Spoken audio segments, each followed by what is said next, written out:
어린 부부가 태어난 지 7달 된 딸을 닷새 동안 방치해서 숨지게 한 사건 기억하시죠? 1심에서 살인과 사체 유기 등이 인정되면서 중형을 선고받았었는데 오늘 항소심에선 형량이 절반으로 줄었습니다. 어떻게 이런 결과가 나온 건지 최경재 기자가 취재했습니다. 지난해 6월 인천의 한 아파트에 생후 7개월 된 여자 아기가 닷새 동안 혼자 방치된 채 숨졌습니다. 아기가 고통 속에 몸부림치던 그때 부모는 각자 친구들과 온라인 게임을 하거나 술을 마시고 다녔습니다. 이들은 딸이 숨진 뒤에도 시신을 버릴 생각으로 종이 상자에 방치했고 전날 술을 많이 마셨다며 아기의 장례식조차 나타나지 않았습니다. 결국 1심 재판에서 남편은 징역 20년, 미성년자였던 부인은 장기 15년에 단기 7년형이 각각 선고됐습니다. 살인과 사체유기죄 등이 인정돼 검찰의 구형량만큼 형이 내려진 겁니다.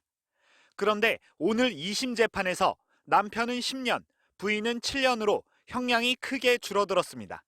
이유는 예상치 못한 곳에 있었습니다.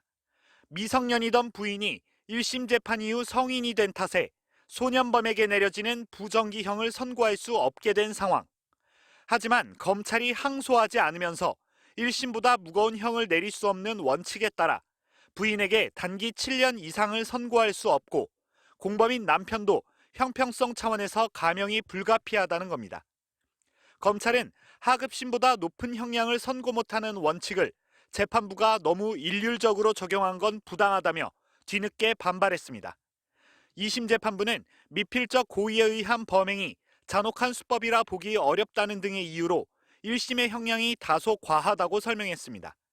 하지만 추가 증거도 범죄 사실에 대한 다툼도 없이 같은 사건을 놓고 1, 2심 재판부가 상식 밖의 견해차를 보였다는 점에선 논란을 피하기 어려워 보입니다. MBC 뉴스 최경재입니다.